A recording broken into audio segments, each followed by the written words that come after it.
Of course, the man in the brown hat said. There are good policemen and there are bad policemen, you know. You're right, the young man said. Yes, that's very true. Isn't it, Julie? He looked at the young woman next to him. Julie didn't answer and looked bored. She closed her eyes. Julie's my wife, the young man told the man in the brown hat. She doesn't like trains. She always feels ill on trains. Oh yes, the man in the brown hat said. Now my wife, she doesn't like buses. She nearly had an accident on a bus once. It was last year. No, it wasn't.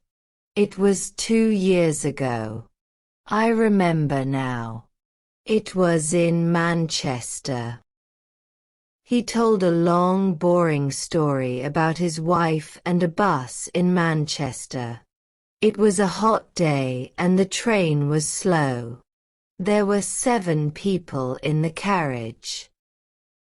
There was the man in the brown hat, the young man and his wife, Julie, a mother and 2 children, and a tall dark man in an expensive suit. The young man's name was Bill. He had short brown hair and a happy smile. His wife, Julie, had long red hair and very green eyes, the color of sea water. They were very beautiful eyes. The man in the brown hat talked and talked. He had a big red face and a loud voice. He talked to Bill because Bill liked to talk too. The man in the brown hat laughed a lot, and when he laughed, Bill laughed too. Bill liked talking and laughing with people. The 2 children were hot and bored. They didn't want to sit down. They wanted to be noisy and run up and down the train. Now sit down and be quiet, their mother said. She was a small woman with a tired face and a tired voice. I don't want to sit down, the little boy said. I'm thirsty. Here, have an orange, his mother said. She took an orange out of her bag and gave it to him. I want an orange too, the little girl said loudly. All right. Here you are, said her mother. Eat it nicely now. The children ate their oranges and were quiet for a minute. Then the little boy said, I want a drink. I'm thirsty. The tall dark man took out his newspaper and began to read. Julie opened her eyes and looked at the back page of his newspaper. She read about the weather in Budapest and about the football in Liverpool. She wasn't interested in Budapest and she didn't like football, but she didn't want to listen to Bill and the man in the brown hat. Talk, she thought. Bill never stops talking. Then suddenly she saw the tall man's eyes over the top of his newspaper. She could not see his mouth, but there was a smile in his eyes. Quickly, she looked down at the newspaper and read about the weather in Budapest again. The train stopped at Dawlish station, and people got on and got off. There was a lot of noise. Is this our station? The little girl asked. She went to the window and looked out. No, it isn't. Now sit down, her mother said. We're going to Penzance, the little girl told Bill. For our holidays. Yes, her mother said. My sister's got a little hotel by the sea. We're staying there. It's cheap, you see. Yes, the man in the brown hat said. It's a nice town. I know a man there. He's got a restaurant in King Street. A lot of holiday people go there. He makes a lot of money in the summer. He laughed loudly. Yes, he said again. You can have a nice holiday in Penzance. We're going to St. Austell, Bill said. Me and Julie. It's our first holiday. Julie wanted to go to Spain, but I like St. Austell. I always go there for my holidays. It's nice in August. You can have a good time there too. Julie looked out of the window. Where is Budapest? She thought. I want to go there.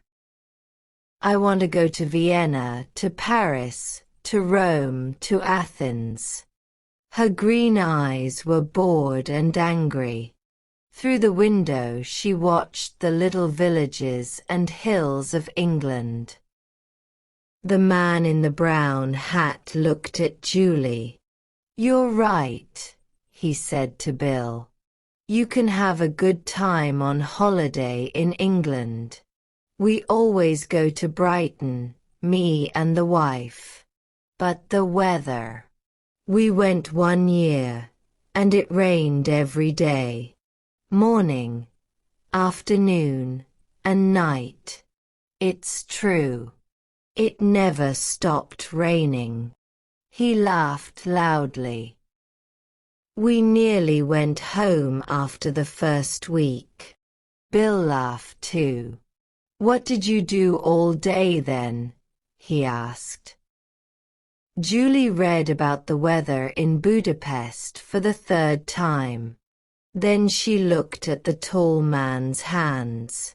They were long, brown hands, very clean. Nice hands, she thought. He wore a very expensive Japanese watch. Japan, she thought. I'd like to go to Japan.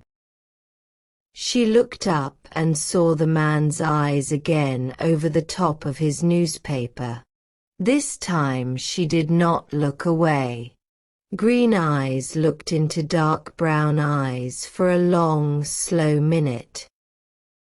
After Newton Abbot Station, the guard came into the carriage to look at their tickets. Now then, he said, where are we all going?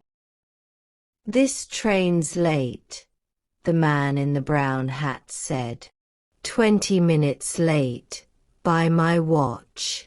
10 minutes, the guard said. That's all.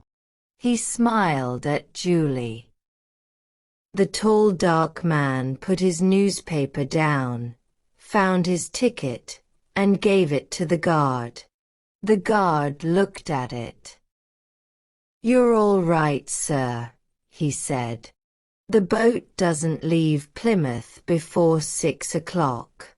You've got lots of time. The tall man smiled, put his ticket back in his pocket and opened his newspaper again. Julie didn't look at him. A boat, she thought. He's taking a boat from Plymouth.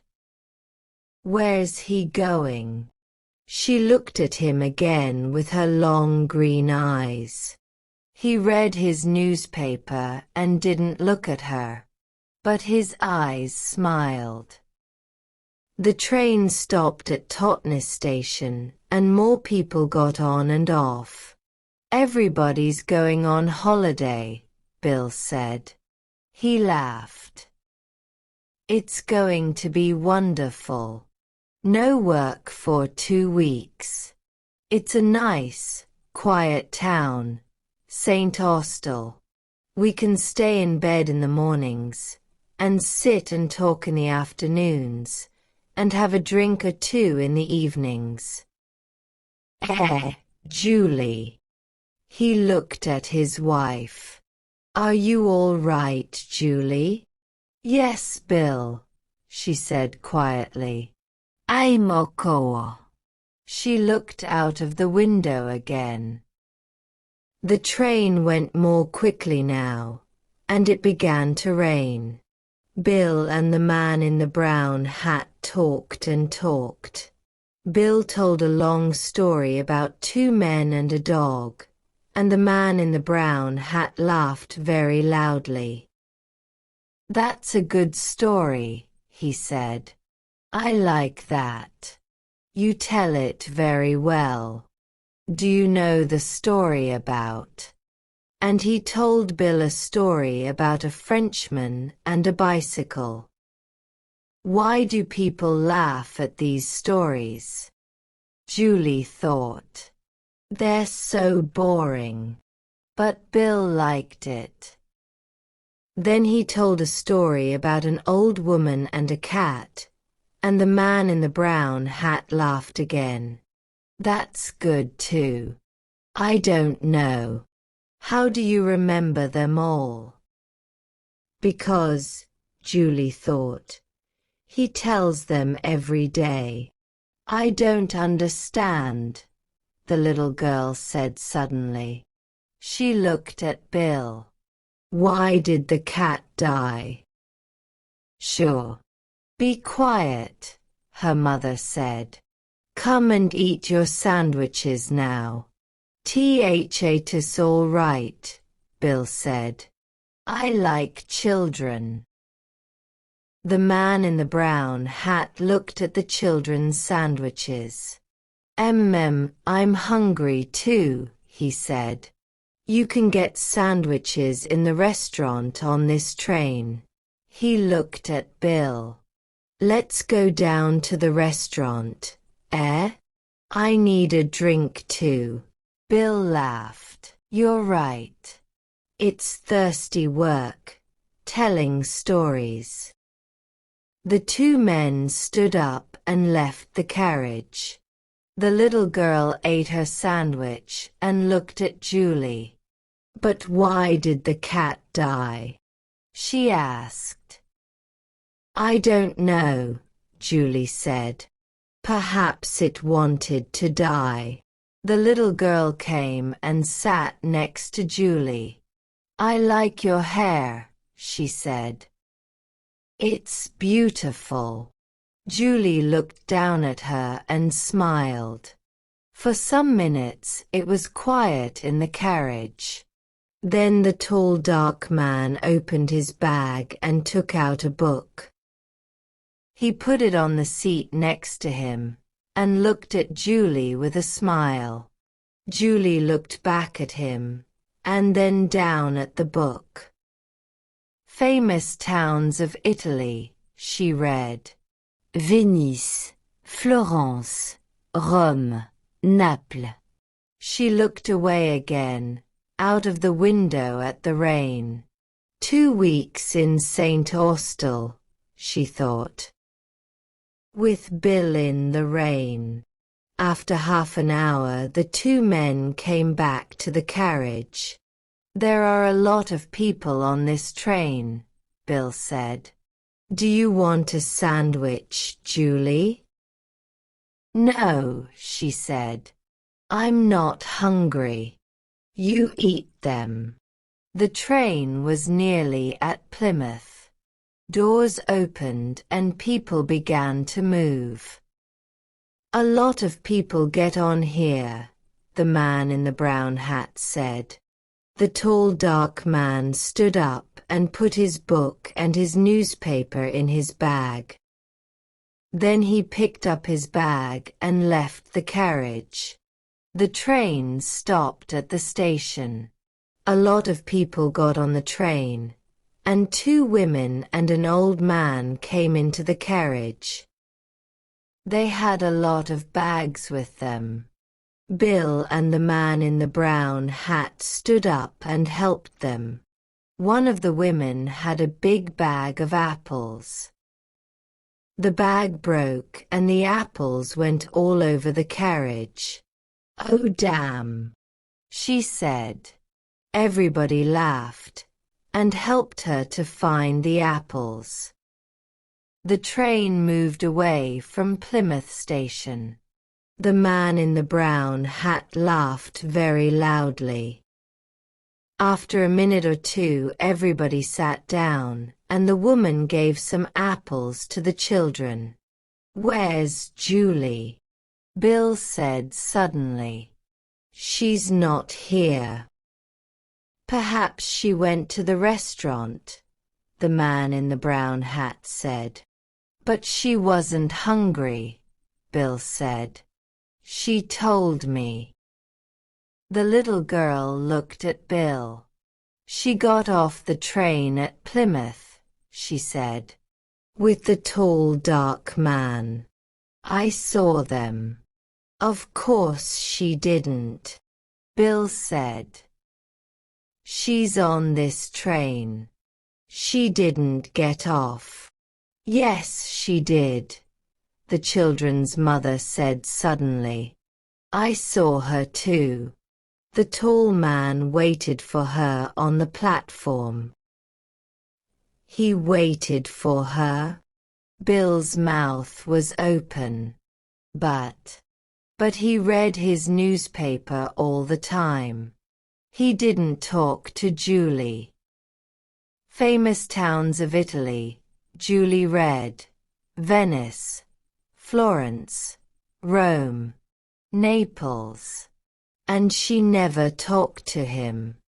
They didn't say a word. "People don't always need words, young man," the children's mother said. "But she's my wife." Bill's face was red and angry. "She can't do that," he said loudly. He stood up. "I'm going to stop the train." Everybody looked at him and the two children laughed. "No," the man in the brown hat said. "No, you don't want to do that. Sit down and eat your sandwiches, my friend." "But I don't understand. Why did she go?" "What am I going to do?" Bill's face was very unhappy. After a second or two, he sat down again. "What am I going to do?" he said again. "Nothing," the man in the brown hat said. He ate his sandwich slowly. "Go and have your holiday in St. Austell. You can have a good time there. Forget about Julie. Those green eyes now." He took out a second sandwich and began to eat it. "I knew a woman once with green eyes. She gave me a very bad time." "No, you want to forget about Julie,"